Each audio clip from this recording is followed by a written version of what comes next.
Hello and welcome to another edition of A Chat With. Today, I am going to have a chat with one of the original founding members of Men Without Hats, Ivan Doroschuk. And we've got a great show planned for you. Ivan, welcome to the show. And thank you for taking some time to speak with us as you're preparing for your tour coming up. Yeah, thank you. My pleasure. Now, the band was formed back in 1977 in Montreal. How did the band come about? Well, it started off when punk rock first appeared on the scene, and it was kind of a DIY thing. Everybody was putting a band together, and I was at McGill University in the film and communications department, and I met a bunch of musicians there, and we just decided to put a band together, and that's how it all started. Now, you're not the only one in your family that has been in the band. In the original band, your brother Ivan was in the band. No, I'm Ivan, and there was Oh, sorry, Colin. Colin was in the band Yeah, Colin and Stefan were both in the band. at the same time. Yeah, yeah, So it was a real family affair when you it got things was. started. And how was it at first when you first got going? Did you do a lot of the bar scene, or were you playing small clubs? What were you doing at that time? Yeah, actually, we started playing small clubs. We started touring in the States pretty much right away, and just getting out of Montreal, getting hitting the Ontario circuit. We did a lot, and but the East Coast of the United States too, going to New York City and Boston and all those places, Jersey, all those places. It was a good experience. Yeah, and you guys have had a good, healthy career. You had a point in the 90s and the 2000s where you stopped being Men Without Hats and went and did other things. Um, is there a difference between the Men Without Hats, other than personnel, of course? Is there a difference between the version before and the version when you came back and got back to what you're doing now? Is there a difference in the band, or is it the same feel? Well, we're a lot more relaxed these days. Back in the '80s, I would compare being in a young band and a starting up band like being on a hockey team, travel across the country. There's a lot of competition. There was a lot of competition with other bands.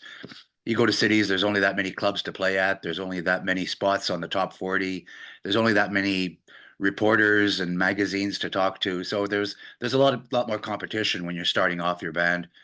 And now putting the band back together, we were only able to put it back together because people are still listening to our music. So it took a lot of the pressure off. We're not trying to push anything anymore. We're just out there having a good time, and that's what it's like with a lot of the '80s bands that are out on the road now. We're like one big happy '80s family, just touring around and having fun. And that's funny that you say that because that's exactly what I'm hearing from everybody I've ever spoke to since I've started this program, from Rick Emmett to Al Harlow to Sam Reed to to Paul Holford from Lighthouse.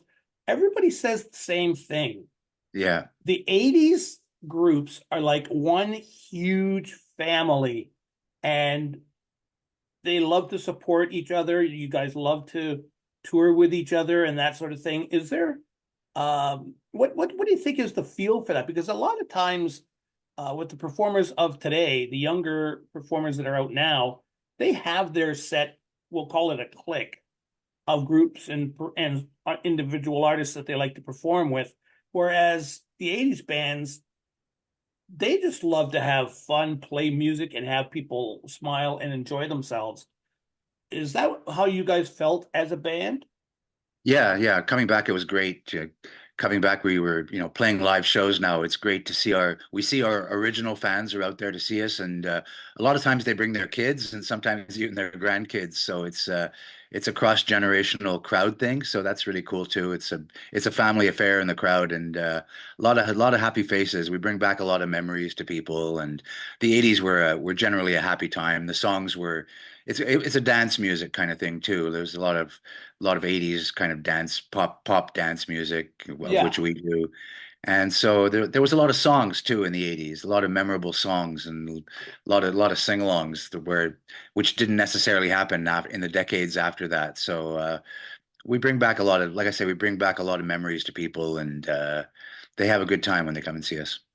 Now, a couple of the songs that really resonate with the listeners were popular back when they were released, and they're just as popular today.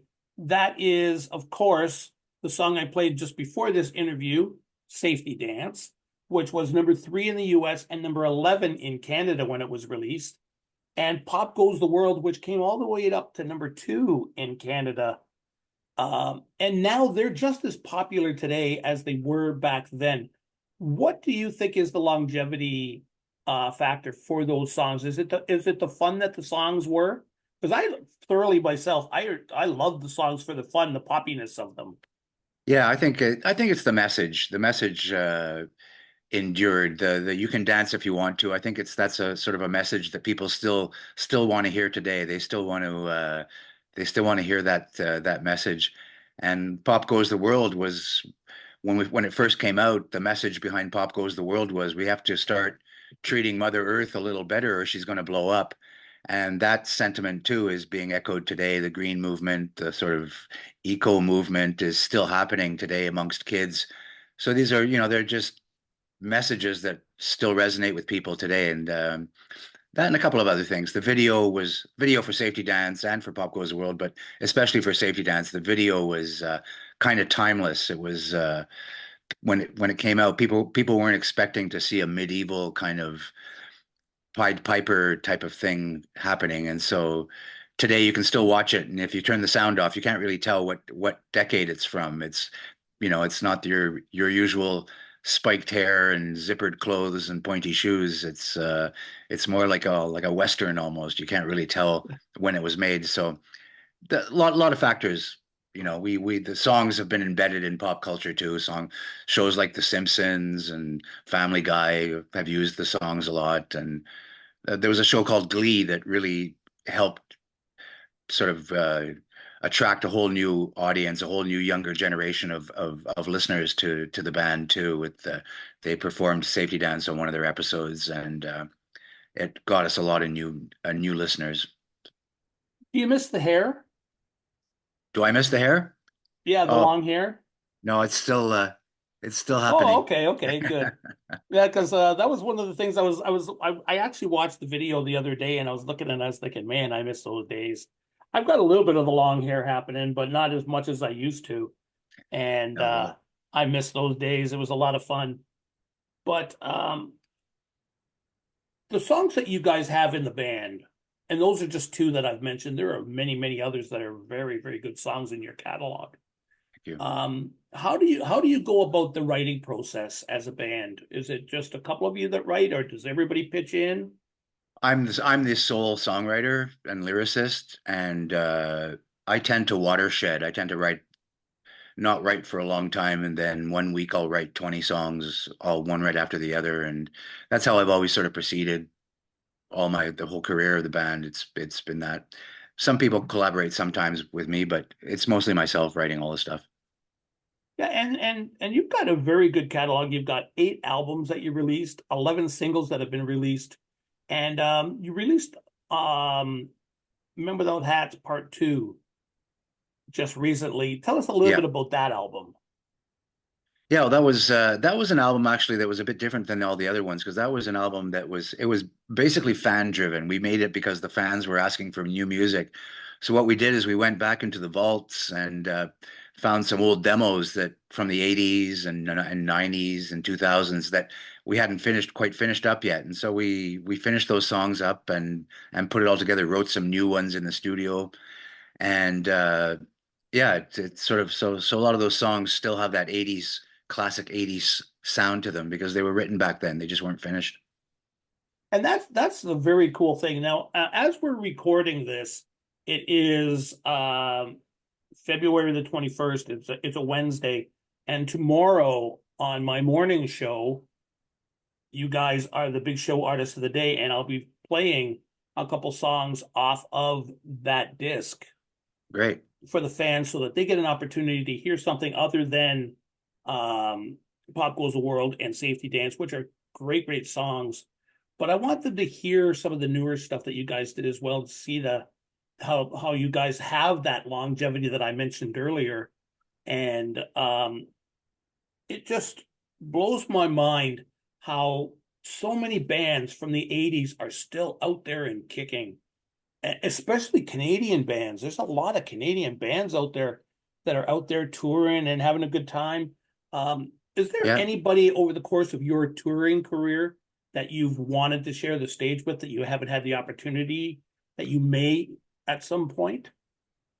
Oh, I've been pretty lucky. I've been able to sort of share the stage with pretty much everybody I've wanted to. Like the first bands that we went out with when I put the band back together about 10 years ago, with the first tour that we did, we toured North America with the Human League and the B-52s, which were two bands that I really, really enjoyed. They're two of the reasons why I'm doing what I do.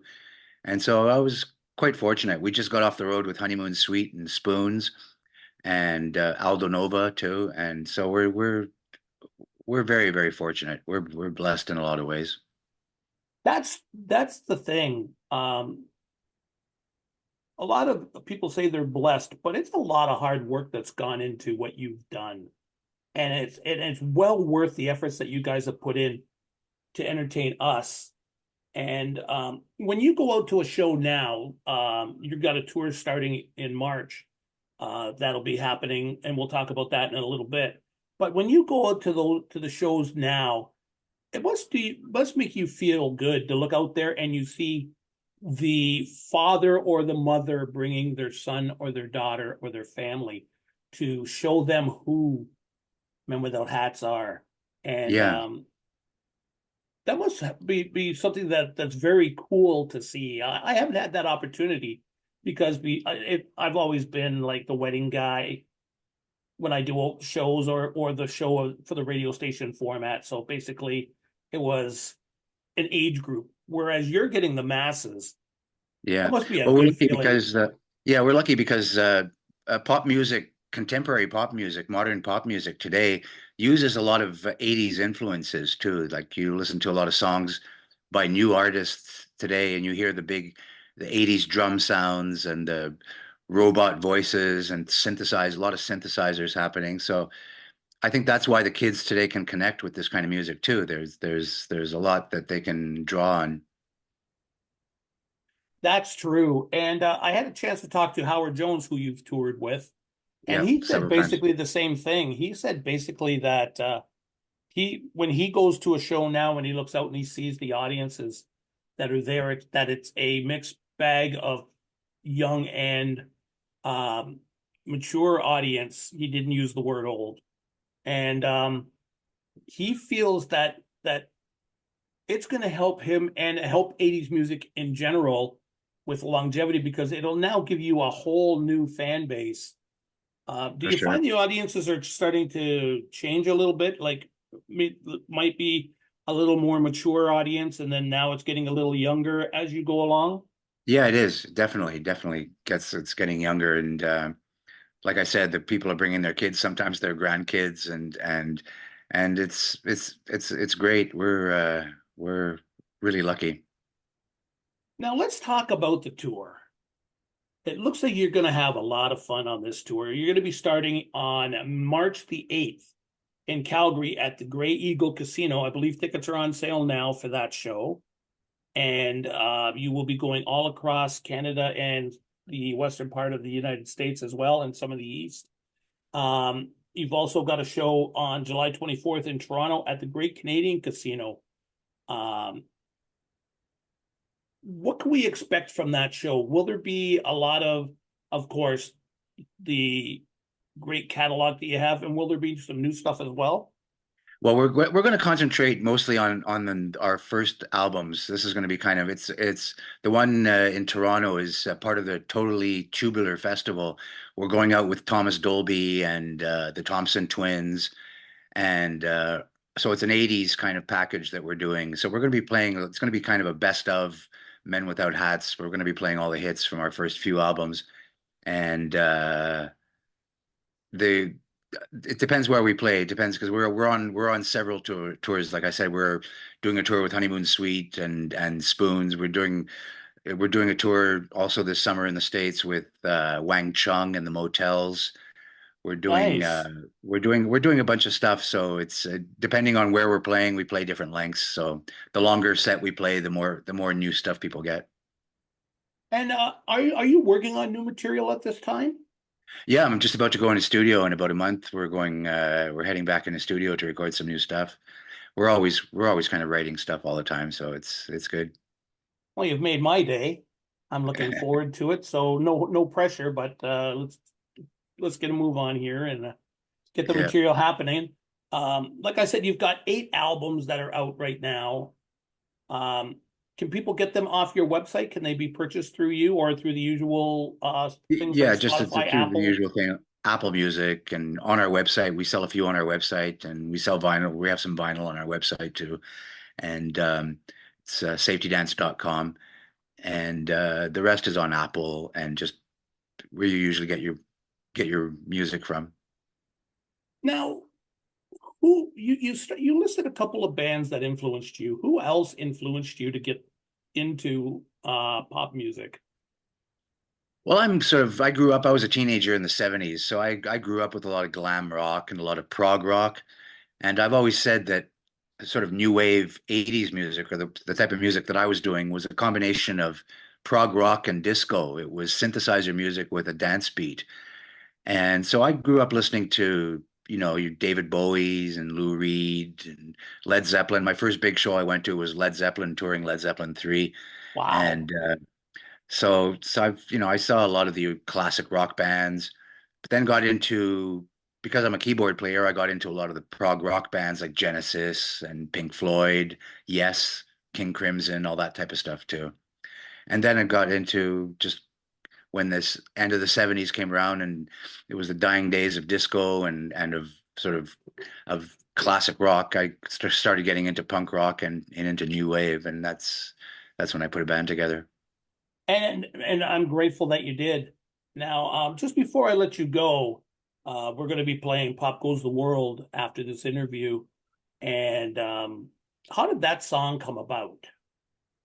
Well, that's funny because it came about, it was supposed to be just an instrumental, and it was about a minute long instrumental with there was no lyrics. It was just the riff, and had my first ex-wife said "Pop Goes the World" at one point, and I sent it on a demo to our new record label down in the States at Polygram, and the A&R guy phoned me back and said, I like the stuff, but that instrumental, I think that you should, you know, don't make it an instrumental. Write some lyrics to it, stretch it out to 3 minutes, make it a real song, and I think it could be a hit. And so I followed his advice, and that's the rest is history. That's awesome. Well, I want to thank you for taking the time to visit with me today. I am, like I said, I'm very excited for this interview. I love me some 80s music. When I got the job at this radio station and I was made station manager, and the first question they asked was, what genre do you want to do? Do you want to do a country station, a jazz station? Do you want to do blues? Do you want to do, contemporary stuff, adult rock? What do you want to do? And I said, I want to do 80s classic rock, 70s and Cool. 80s. Give me the 70s and the 80s. I'll take a little of the 90s if you're going to force me, but the 70s and the 80s. And this is the reason why, because the music is so good and it's so memory forming. Like when I hear songs, I get memories from them to a song, every one of them. Yeah. And when I hear things like Safety Dance and Pop Goes the World, I really get a good feeling, and that's the thing I love about the '80s music. Do you feel the same way about '80s music? Oh yeah, yeah. Like I said before, it's a lot of really good songs, a lot of tunes, a lot of sing along things, and just melodies that you can remember. A lot of really good melodies. It was a really happy time for music. It brings people back to a happy period of their life too. I think the '80s were a lot happier times than some of the decades that followed. So people appreciate it. Well, with that, I want to thank you for taking some time.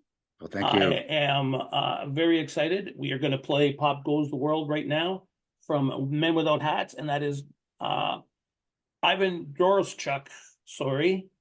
And you are listening to A Chat With And when we come back, we'll have some more great stuff for you. In the meantime, thank you very much, and we'll be right back. Thank you. Hey, everybody, this is Ivan from Men Without Hats. You're listening to The Morning Show with Sam Macbeth.